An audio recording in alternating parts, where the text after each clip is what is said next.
নতুন বছর নতুনত্ব নিয়ে আসছে পহেলা বৈশাখ। ঐতিহ্য আর নতুনত্বের মিশেলে থাকবে আনন্দ আর মানবতার গান। ২০০ রক শিল্পী গিটার আর ফিলিস্তিনি পতাকা হাতে গাইবেন from the river to the sea, Palestine will be free শীর্ষক গান। ফিলিস্তিনি কবি সামির আবু হাওয়াশের লেখা ও ইউনিভার্সিটি অব পেনসিলভেনিয়ার প্রফেসর হুদা ফখরুদ্দিনের অনুবাদ করা কবিতাটি সুর দিয়ে গাইতে ২ শতাধিক রক শিল্পী জড়ো হচ্ছেন বৈশাখী শোভাযাত্রায়। শিল্পকলা একাডেমি ও বাংলা ব্যান্ড মিউজিশিয়ানসের উদ্যোগে বুধবার আয়োজিত এক সংবাদ সম্মেলনে সংস্কৃতি বিষয়ক উপদেষ্টা মোস্তফা সরোয়ার ফারুকী একথা বলেন। চৈত্র সংক্রান্তি ও বাংলা নববর্ষ ১৪৩২ উদযাপন উপলক্ষে বিস্তারিত কর্মসূচি জানাতে এ আয়োজন করা হয়।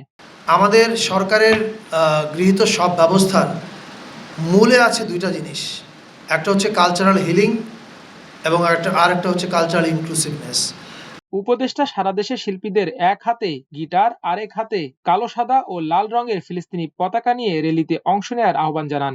আমাদের রক মিউজিশিয়ানরা তারা একটা ব্লকে থাকবে কোনো একটা জায়গায়, সেটা ঢাকা বিশ্ববিদ্যালয়ের চারুকলা বিভাগ এবং একটা ক্রিয়েটিভ ডিরেকশন সেল করা হয়েছে, শিল্পকলা একাডেমিও সেখানে যুক্ত আছে, ওরা মিলে ডিসাইড করবে।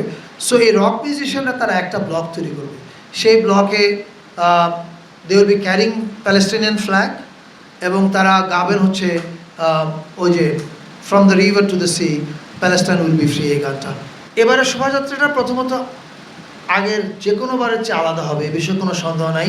সেটা হচ্ছে রঙে, এর কন্টেন্টে এবং এর আয়োজনে। সেটা আপনারা নিজেরাই প্রত্যক্ষ করতে পারবেন যখন শোভাযাত্রাটা হবে। ফিলিস্তিনিদের প্রতি সহমর্মিতা প্রকাশ করে উপদেষ্টা বলেন, আপনি অন্যের জন্য কি অনুভব করেন এটা কিন্তু বলে দেয় আপনার সংস্কৃতিটা কি। আমরা যে ওদের কথা অনুভব করছি এটা কিন্তু বলে দেয় আমাদের সংস্কৃতি। একই সঙ্গে ফিলিস্তিনে যা হচ্ছে এই মুহূর্তে দাঁড়িয়ে আমরা যদি নববর্ষে শুধু আমাদের দেশের জন্য শুভকামনা জানাই, এর চেয়ে স্বার্থপরতা আর কিছু হতে পারে না। ফলে এই নববর্ষে আমাদের ফিলিস্তিনে যে ঘটনা ঘটছে তার প্রতিবাদ করে ফিলিস্তিনে যেন শান্তি ফিরে আসে সে কামনা করতে হবে। ফারুকী আরো বলেন, এবছর পহেলা বৈশাখের শোভাযাত্রায় প্রথমবারের মতো বিভিন্ন জাতি গোষ্ঠী সহ ২ শতাধিক ব্যান্ড মিউজিশিয়ানস অংশগ্রহণ করবেন। তারা পৃথিবীর শান্তি কামনায় বিশেষ করে ফিলিস্তিনিদের জন্য সব শিল্পী সম্মিলিতভাবে from the river to the sea, Palestine will be free গানটি গাইবেন। এ শোভাযাত্রায় ঢাকা ও আশপাশের সব মিউজিশিয়ানকে অংশগ্রহণের আহ্বান জানানো হয়েছে। এবারে শোভাযাত্রা যেটা হবে আমাদের চারুকলা থেকে যেটা বেরোবে, সেখানে প্রথমবারের মতো বাম্বা যোগ দিচ্ছে। বাম্বা মানে আমরা জানি যে রক মিউজিশিয়ানরা, এবং তারা যোগ দিচ্ছে একটা কজকে তারা এবার হাইলাইট করতে চায়। সেটা হচ্ছে, আপনারা জানেন যে প্যালেস্টাইনে একটা বড় ধরনের গণহত্যা সংঘটিত হচ্ছে। বাম্বা প্রায় ২০০ গিটারিস্ট নিয়ে আসবে এবং তারা আহ্বান জানিয়েছে ঢাকা এবং ঢাকার আশেপাশে যত গিটার প্লেয়ার, এনি পার্ক মানে রিদম প্লেয়ার, তারা প্রত্যেকেই যেন তাদের সঙ্গে যোগ দেয়। এবং তারা আহ্বান জানিয়েছে আপনারা একটা প্যালেস্টাইনের ফ্ল্যাগ নিয়ে আসবেন এবং ওই রক মিউজিশিয়ানরা একটা গান গাবে, আপনারা জানেন সেই গানটা from the river to sea, Palestine will be free. So তারা মানবতার মানে আমরা আমাদের উৎসবে, এই নববর্ষের উৎসবে আমরা যেন ভুলে না যাই যে পৃথিবীতে একটা বড় গণহত্যা চলছে। সংস্কৃতি উপদেষ্টা আরো বলেন, আমাদের উদ্দেশ্য আলোচিত হওয়া বা না হওয়া নয়। আমাদের উদ্দেশ্য হলো জাতির অন্তরে যে গভীর ক্ষত হয়েছে, যা সাংস্কৃতিক বিভাজন ও ফেসিবাদের ফল, তা উতরানো। ৫৪ বছরের ইতিহাসে শিল্পকলা একাডেমিতে চাঁদ রাতে কোনো অনুষ্ঠান হয়নি, এবার হয়েছে। আগামী বছর সারা দেশে সবগুলো শিল্পকলায় এই অনুষ্ঠান হবে। চৈত্র সংক্রান্তি ও নববর্ষের ২ দিনব্যাপী অনুষ্ঠানে এর পূর্বে বিভিন্ন জাতিগোষ্ঠীকে অন্তর্ভুক্ত করা হয়নি, সেটা এবার করা হয়েছে। কারণ উৎসবটা বাংলাদেশের, তাই সবার অন্তর্ভুক্তি থাকতে হবে। পহেলা বৈশাখ উপলক্ষে আগামী ১৪ এপ্রিল শোভাযাত্রা বের করা হবে। বিকেলে মানিক মিয়া এভিনিউতে আয়োজন করা হবে সাংস্কৃতিক অনুষ্ঠান এবং ড্রোন শো। ১৫ এপ্রিল সন্ধ্যায় জাতীয় নাট্যশালা মিলনায়তনে আয়োজন করা হবে বৈশাখী সাংস্কৃতিক অনুষ্ঠান। মানিক মিয়া এভিনিউতে একটা কনসার্ট আছে, এটাতে আমাদেরকে সহযোগিতা করছে শিল্পকলা একাডেমি আয়োজন করছে, সহযোগিতা করছে ঢাকা সিটি কর্পোরেশন উত্তর। এই কনসার্টটার পরে সন্ধ্যা ৭টায় একটা ড্রোন শো হবে, যে ড্রোন শোটা আয়োজিত হচ্ছে চীন দূতাবাসের সহযোগিতায়। এটা বাংলাদেশে আমার ধারণা খুব এক্সক্লুসিভ একটা জিনিস হবে। সেখানে আপনারা, এটার থিম হচ্ছে নতুন বছর নতুন বাংলাদেশ। ফলে আপনারা সেখানে জুলাইকে দেখতে পাবেন, নববর্ষকে দেখতে পাবেন এবং পৃথিবীটাকেও দেখতে পাবেন। এবং এই ড্রোন শোটা খুবই আকর্ষণীয় কিছু হবে বলে আমরা বিশ্বাস করি। আমরা চীনা দূতাবাসকে ধন্যবাদ জানাতে চাই এই ড্রোন শোটা সম্পূর্ণ তাদের খরচে আয়োজন করবার জন্যে। এছাড়া দুপুর 2টায় রাজধানীর ফরেন সার্ভিস একাডেমিতে বাংলা নববর্ষ এবং পাহাড় ও সমতলের জাতিগোষ্ঠীর বর্ষবরণ উৎসব নিয়ে আরেকটি সংবাদ সম্মেলন অনুষ্ঠিত হয়। এতে মোস্তফা সরোয়ার ফারুকী ছাড়াও পার্বত্য চট্টগ্রাম বিষয়ক উপদেষ্টা সুপ্রদীপ চাকমাও উপস্থিত ছিলেন।